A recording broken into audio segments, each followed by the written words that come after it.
You're back. So, I'm eating noodles. I'm actually waiting for some ramen. Apparently ramen is really popular in the States, so. This is America. Friend from the States, she's gonna send me some ramen, so I'm waiting for that. I told her to get some Tim Tams from Australia. Oh my God. Anyway, let's get into the video.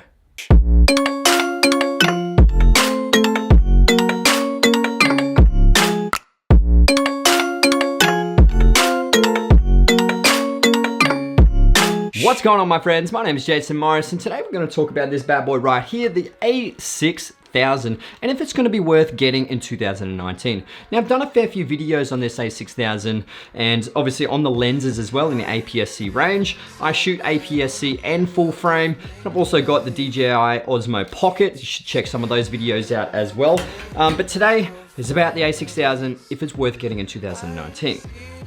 Now, there are some factors to consider when you're thinking about getting this camera in 2019 is pretty much other cameras that have come out this year or about to come out as well.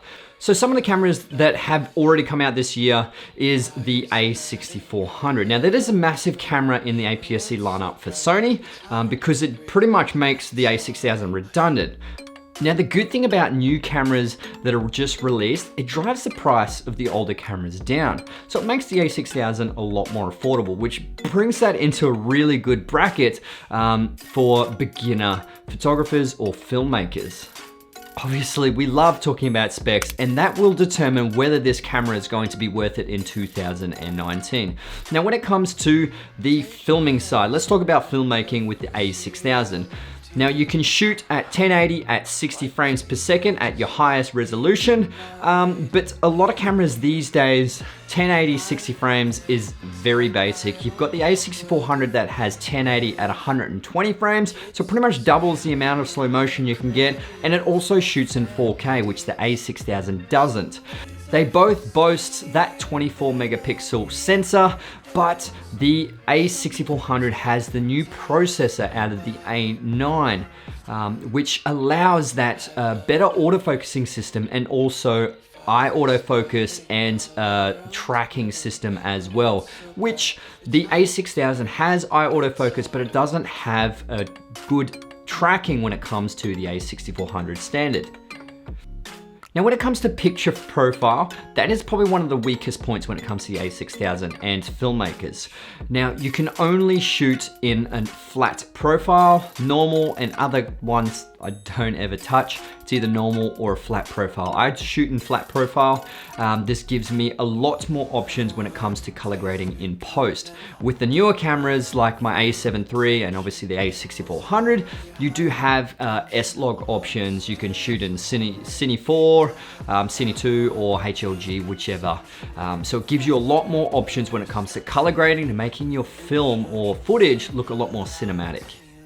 The big thing that has been carried over into the a6400 is the crappy small battery. The batteries aren't exactly great in the a6000 range, but when it comes to the a7 III, that thing lasts almost all day. It's incredible. They really need to do something about that in the a6000 sort of range.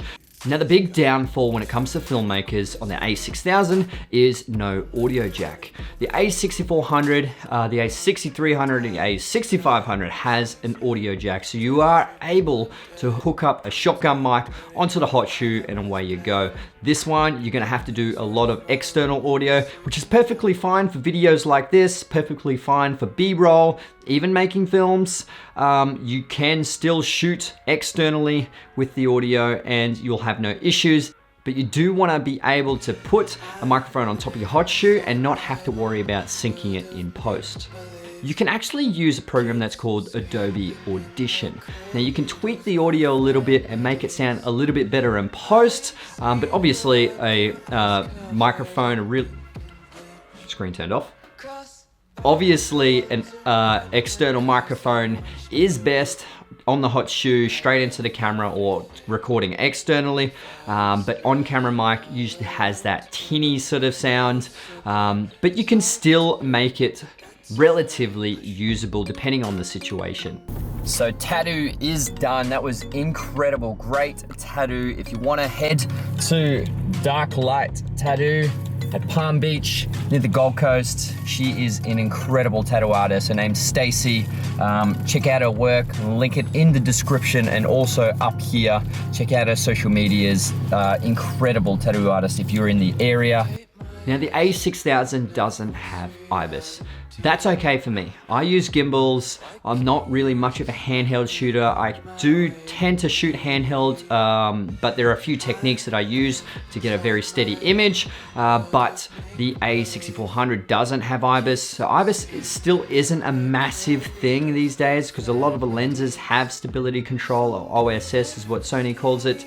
So it's not really a deal breaker for me when it comes to the a6000.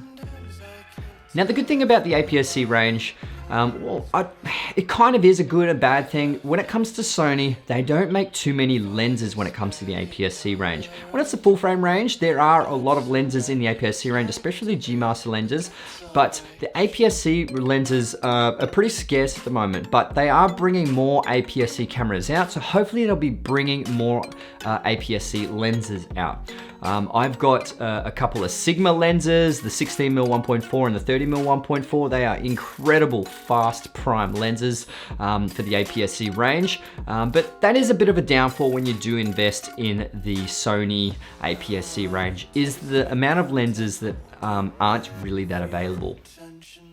So in my total thoughts, the a6000 still is decent, but if you do want to step it up a notch, definitely go for that a6500 or a6400, or bring it up to full frame in your a7 III or a7.